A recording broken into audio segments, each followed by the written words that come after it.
श्री कृष्ण वंदे जगद्गुरु इदम श्री सद्गुरुवे नमः। वाग में एक युग दृष्टा का जीवन दर्शन ऑडियो 40। पिछले ऑडियो में गुरुदेव ने बहुत खूबसूरती से हमें अध्यात्म साधना के लिए हिमालय की उपयोगिता की महत्ता बताई। गुरुदेव ने स्थान का महत्व बताया, भावनाओं का महत्व बताया, पुरुषार्थ का महत्व बताया। हर स्थान बहुत खूबसूरत है, इंसान घर बैठे भी भगवान को प्राप्त कर सकता है, लेकिन फिर भी हिमालय का महत्व क्या है, वहाँ की भूमि हमें कैसे कंट्रीब्यूट करती है, ये सब गुरुदेव ने बहुत गहराई से एक्सप्लेन किया। आज के ऑडियो में गुरुदेव हमें साधना के लिए गंगा तट की महत्ता और महिमा समझा रहे हैं। तो इसको समझते हैं, पढ़ते हैं। माँ गंगा का, भगीरथी गंगा का आवाहन करते हैं, उनको अपने अंतःकरण में फील करते हैं और भावना करते हैं कि हम माँ गंगा के पास बैठकर ही, परम पूज्य गुरुदेव की प्रेम गंगा माँ गंगा के पास बैठकर ही इस ऊर्जा को आत्मसात कर रहे हैं। साधना के लिए गंगा तट की महिमा और महत्ता। भगवान श्री कृष्ण ने गीता के अध्याय 10 श्लोक 31 में स्वयं अपने मुख से कहा है, नदियों में मैं भागीरथी गंगा में हूँ। भागवत स्कंद 11 अध्याय 16 श्लोक 20 में आता है, तीर्थों में गंगा सबसे श्रेष्ठ है। यूं गंगा जल की लौकिक महत्ता भी कम नहीं है, पर इसका मूल महत्व तो पारलौकिक एवं आध्यात्मिक ही है। गंगा से कितने मनुष्य और अन्य जीव जंतुओं की तृष्णा शांत होती है, कितनी भूमि हरी भरी शस्य श्यामला बनती है। उसके जल से सिंचित होकर कितना घास पात, कितना अन्न शाक, फलों का भंडार उत्पन्न होता है, इसे सभी लोग जानते हैं। सभी मानते हैं कि लाखों करोड़ों मनुष्य और पशु पक्षियों का जीवन माँ गंगा पर निर्भर रहता है। यदि गंगा का अवतरण ना हुआ होता तो आज जहाँ की भूमि हरी भरी दिखती है, जहाँ अगिनत मनुष्य और पशु पक्षी आनंद से किलोल करते हैं, वहाँ का दृश्य दूसरा ही हुआ होता। उस भूमि पर आज शमशान जैसी विभीषिका दृष्टिगोचर होती। भगवती गंगा जिस प्रदेश में होकर गुजरती है, वहाँ के समीपवर्ती लोगों को तो जीवन के बहुमूल्य आधार दिया ही करती है, साथ ही दूरवर्ती जनता को भी बहुत कुछ दिया है। यहाँ की समृद्धि दूर दूर तक फैलकर प्रक्रांतर से सारे देश की श्री समृद्धि को बढ़ाती है। जैसे पानी से भरे हुए भगोने को किसी एक छोटे स्थान पर भी आग से गर्म किया जाए तो वह गर्मी सारे बर्तन या पानी में फैलकर सभी को गर्म कर देती है। इसी प्रकार गंगा के द्वारा उत्पन्न हुई समृद्धि सारे देश को ही नहीं, सारे विश्व को समृद्ध बनाती है। जो सघन वन गंगा के किनारे हैं, उनकी लकड़ी देश के कोने कोने में जाकर गृह निर्माण एवं काष्ठ शिल्प की आवश्यकता को पूरा करती है। यहाँ की उर्वरा भूमि में उत्पन्न हुआ अन्न समीपवर्ती लोगों की आवश्यकता से कई अधिक होता है और दूरवर्ती लोगों की क्षुधा भी शांत करने में सहायक होता है। ब्राह्मी आदि अगणित जड़ी बूटियां गंगा जल में ही पनपती हैं। गंगा के द्वारा मनुष्य जाति को जो आर्थिक लाभ होता है, जो विपुल श्री संपदा प्राप्त होती है, उसका अनुमान लगा सकना भी कठिन है। आरोग्य की दृष्टि से गंगा जल का जो महत्व है, उससे आधुनिक वैज्ञानिक एवं डॉक्टर भी आश्चर्यचकित हैं। विश्लेषण करने पर गंगा जल में तांबा, स्वर्ण, पारद आदि धातुओं एवं अनेक बहुमूल्य क्षारों की ऐसी संतुलित मात्रा मिली है, जिसका सेवन एक प्रकार से औषधि का काम करता है। अच्छे स्वास्थ्य को वह और भी अधिक बढ़ाने में सहायक होता है। गिरे हुए स्वास्थ्य को गिरने से रोकता है और बीमारों को निरोग बनाने में बहुमूल्य औषधि का कार्य करता है। अनेक रोगी जो वर्षों तक खर्चीला औषधि उपचार करने पर रोग मुक्त ना हो सके, केवल मात्र गंगा जल के सेवन से रोग मुक्त होते देखे गए। कोढ़ की एकमात्र चिकित्सा गंगा जल मानी गई है। प्राचीन काल के आयुर्वेद ज्ञाता कोढ़ी लोगों को गंगा के किनारे रहने और निरंतर गंगा जल सेवन करते रहने की सलाह देते थे और उसका परिणाम भी आशाजनक होता था। आज शहरों का मलमूत्र पड़ते रहने से गंगा की विशेषता नहीं रही और रोगियों को उतना लाभ नहीं होता। फिर भी प्राचीन परिपाटी के अनुसार आज भी भारत के अधिकांश कोढ़ी गंगा किनारे निवास करते देखे जा सकते हैं।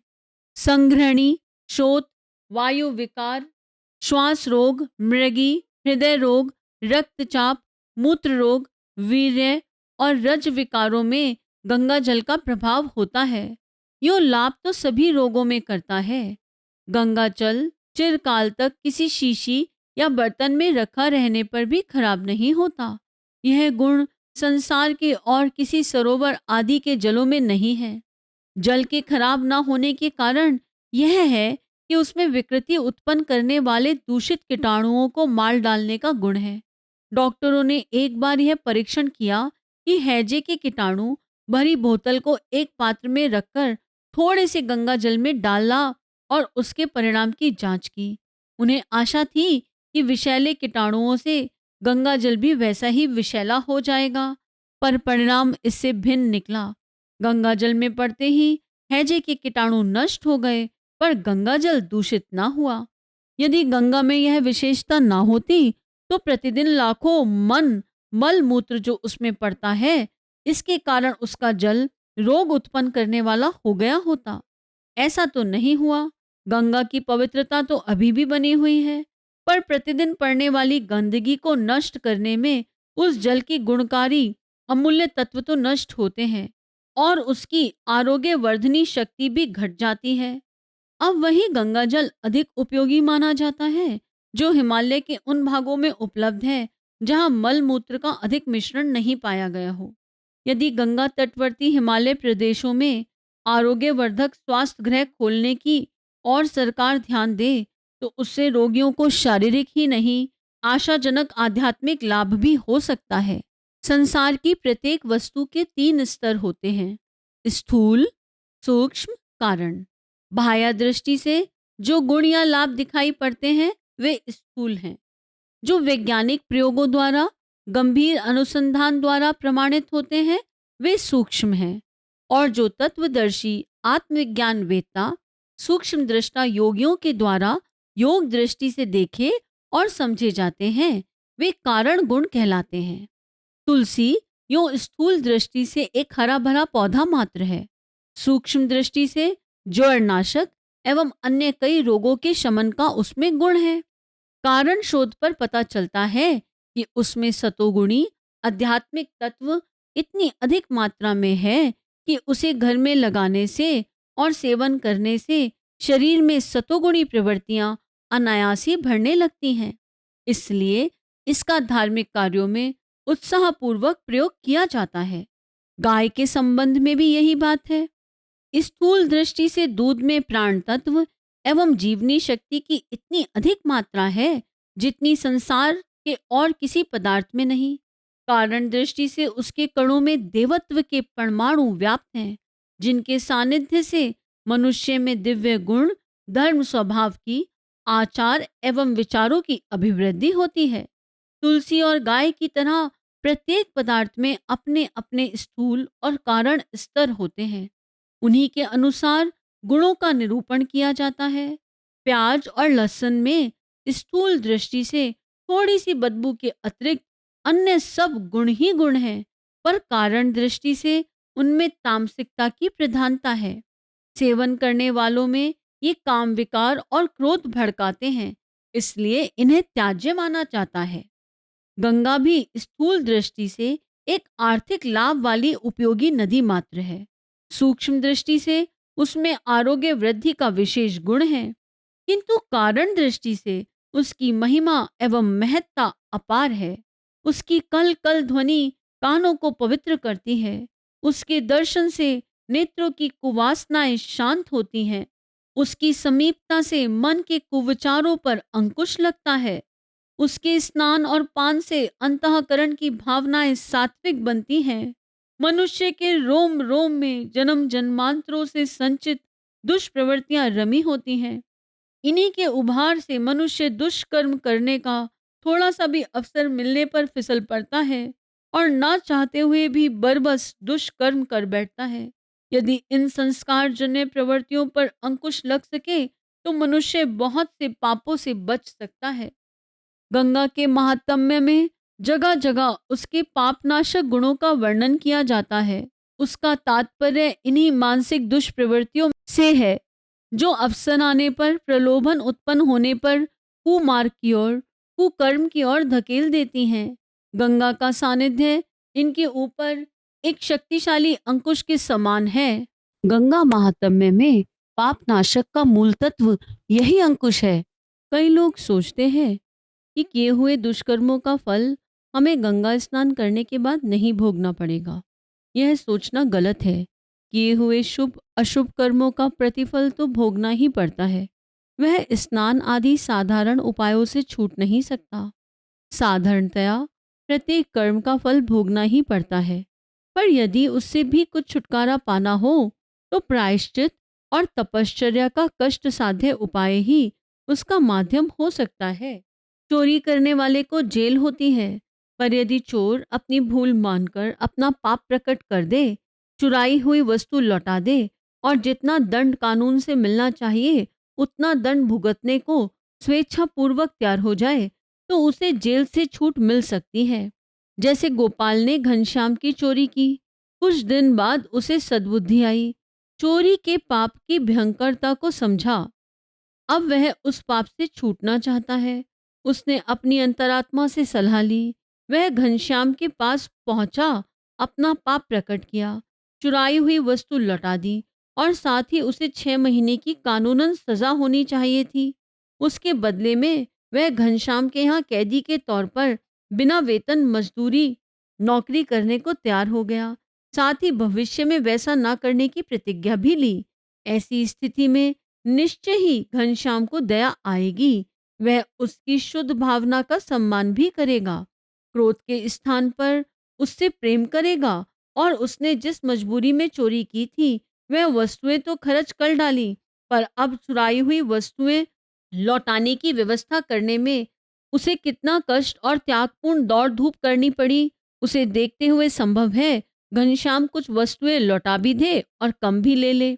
साथ ही मानवता के नाते वह इतना तो अवश्य ही करेगा कि 6 महीने तक कैदी के रूप में उसने जो निशुल्क सेवा करने का प्रस्ताव किया था उसे अस्वीकार कर दे और गोपाल को गले लगाते हुए कहे, मित्र, तुम्हारा इतना अलौकिक साहस ही क्या कम है जो अपना पाप प्रकट कर दिया, वस्तुएं लौटा दी। इतना भी इस दुनिया में कौन करता है। तुम्हारा सौजन्य सराहनीय है।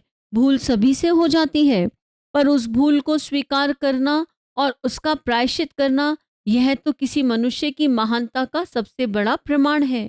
तुम महान हो। तुमने जो साहस दिखाया है उसके लिए मैं गदगद हूँ। अब इतना मैं नहीं कर सकता कि तुम्हें कैदी की तरह 6 महीने अपने घर में रखूं। मैंने तुम्हें क्षमा ही नहीं किया, वरन अपना सम्मानास्पद मित्र भी माना है। आओ हम लोग गले मिलें और एक दूसरे के सच्चे मित्र बनकर रहें। परम पूज्य गुरुदेव ने इस उदाहरण से दोनों पक्षों का व्यवहार समझा दिया। अगर हमसे कोई भूल हुई है तो हम उसे स्वीकार कर लें, क्षमा मांग लें और हर एंगल से तीनों शरीरों के आधार पर जो भी श्रेष्ठतम हो वो करें।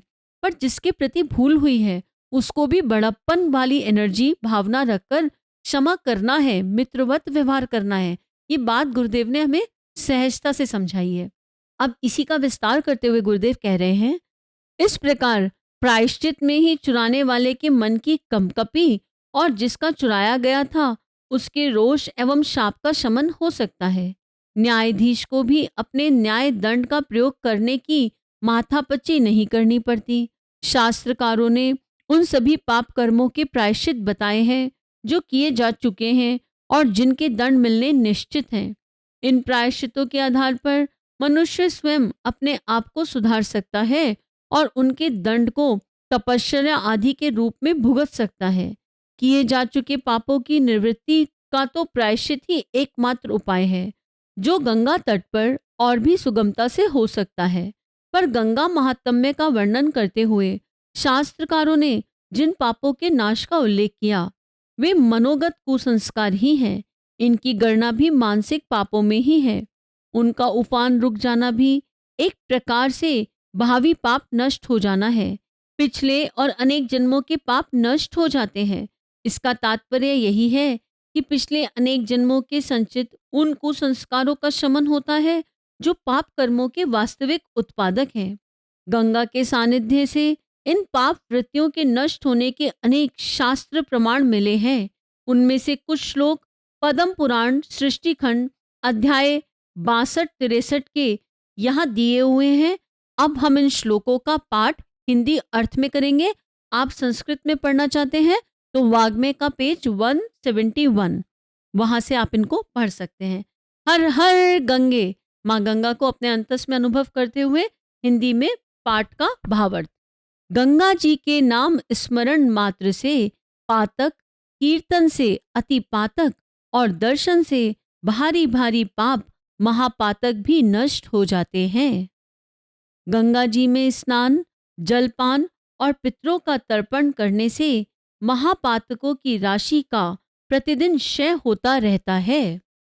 जैसे अग्नि का संसर्ग होने से रुई और सूखे तिनके क्षण भर में भस्म हो जाते हैं, उसी प्रकार गंगा जी अपने जल का स्पर्श होने पर मनुष्य के सारे पाप एक क्षण में दग्ध कर देती हैं।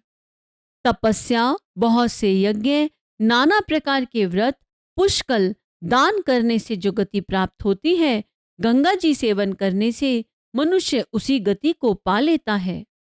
पुत्र पिता को, पत्नी प्रियतम को, संबंधी अपने संबंधी को तथा अन्य सब भाई बंधु भी प्रिय बंधु को छोड़ देते हैं, किंतु गंगा जी अपने जनों का परित्याग नहीं करती। गंगे, तुम विष्णु का चरणोदक होने के कारण परम पवित्र हो तथा तीनों लोकों में गमन करने से त्रिपतगामिनी कहलाती हो। तुम्हारा जल धर्म है, इसलिए तुम धर्म देवी के नाम से विख्यात हो। हे जाह्नवी, हमारे पाप हर लो। भगवान विष्णु के चरणों से तुम्हारा प्रादुर्भाव हुआ है। तुम विष्णु द्वारा सम्मानित वैष्णवी हो। हमें जन्म से लेकर मृत्यु तक के सब पापों से बचाओ। धर्म से परिपूर्ण महादेवी भागीरथी, तुम अपने शोभायमान रजकणों से, अमृत में जल से हमें श्रद्धा संपन्न बनाती हुई पवित्र करो। जो सैकड़ों योजन दूर से भी गंगा गंगा ऐसा कहते हैं, वह सब पापों से मुक्त हो विष्णु लोक को प्राप्त होते हैं। पाठ, यज्ञ, मंत्र, होम और देवार्चन आदि समस्त शुभ कर्मों से भी जीव को वह गति नहीं मिलती जो गंगा जी के सेवन से प्राप्त होती है। विशेषतः इस कली काल में सत्व गुण से रहित मनुष्य को कष्ट से छुड़ाने, मोक्ष प्रदान करने वाली गंगा जी ही हैं। गंगा जी के सेवन से अनंत पुण्य का उदय होता है। गंगा जी नाम लेने मात्र से पापों को धो देती हैं, दर्शन करने पर सप्त पीढ़ियों तक को पवित्र कर देती हैं। ब्रह्मा जी का कथन है कि गंगा के समान तीर्थ श्री विष्णु से बढ़कर देवता तथा ब्राह्मणों से बढ़कर कोई पूज्य नहीं। गंगा तीर्थों में श्रेष्ठ तीर्थ, नदियों में उत्तम नदी तथा संपूर्ण महापातकियों को भी मोक्ष देने वाली है। जिसका चित्त पाप से दूषित है, ऐसे समस्त प्राणियों और मनुष्यों की गंगा के सिवा अन्यत्र गति नहीं है। भगवान शंकर के मस्तक से होकर निकली हुई गंगा सब पापों को हरने वाली शुभ कारिणी है। वो पवित्रों को भी पवित्र करने वाली और मंगलमय पदार्थों के लिए भी मंगल कारिणी है। कहा भी गया है, आध्यात्मिक रोगों की दवा गंगा जल है और इन रोगों के रोगियों के चिकित्सक नारायण हरि परमात्मा है। उन्हीं की कृपा से आंतरिक पाप दोषों का समाधान होता है। पाप वृत्तियां एक प्रकार की आध्यात्मिक बीमारियां ही हैं। इनका उपचार संसारिक उपायों से नहीं, वरन गंगा तट पर निवास करते हुए नारायण हरि की परब्रह्म परमात्मा की उपासना करने में ही है। हर हर गंगे, हर हर गंगे, हर हर गंगे। परम पूज्य गुरुदेव ने इस लेखनी से हमें ये स्पष्ट कर दिया कि माँ गंगा हमारे अंतस की मलिनता को साफ करती हैं। जब हम श्रद्धा और भावना से डुबकी लगाते हैं तो हमारे अंतस में अनेक जन्मों के जो कुसंस्कार हैं, माँ गंगा उन कुसंस्कारों को अपने साथ बहा कर ले जाती हैं। क्यों? साइंटिफिकली भी ये कहते हैं कि हर 7 दिन में मनुष्य का पूरा शरीर बदल जाता है। और गंगा जी के लिए कहते हैं कि गंगा जी में एक डुबकी जिस जल में लगाई, अगली डुबकी उस जल में नहीं लगती। तो अब जब हम माँ गंगा के पास कभी जाएं तो परम पुनीत पावन दिल से, श्रद्धा से, मन से उन्हें प्रणाम करें, हर हर गंगे कहें और इस भाव से ना जाएं कि हे माँ गंगा, आप हमारे पापों को हर लो। हमने जो कर्म किया फल आएगा, पर हम ये प्रार्थना जरूर करें कि हे माँ, हम आपके जैसे पवित्र और निर्मल हो जाएं, और जैसे आप बहाकर पूरी सृष्टि को आनंद दे रही हैं, ऐसे ही आनंद हम भी पूरी सृष्टि को देते जाएं। इसी के साथ आज के स्वाध्याय को गुरु चरणों में लगते हैं। अगले ऑडियो में फिर मिलेंगे। सभी अपना ध्यान रखिए। सभी को प्रणाम। 21वीं सदी उज्जवल भविष्य। भारत माता की जय। भारत माता की जय। भारत माता की जय। वंदे मातरम। सभी को प्रणाम। वाग्वे अर्थात शब्द, विचार, भावनाओं का दिव्य देव संग्रह परम पूज्य गुरुदेव युग दृष्टा की इस धरोहर को ऑडियो रूप में सुनने के लिए चैनल को सब्सक्राइब करें, वीडियो को लाइक करें, नोटिफिकेशन ऑन करें, गुरुवाणी जन जन तक पहुंचाएं। जय महाकाल। हृदय से आभार।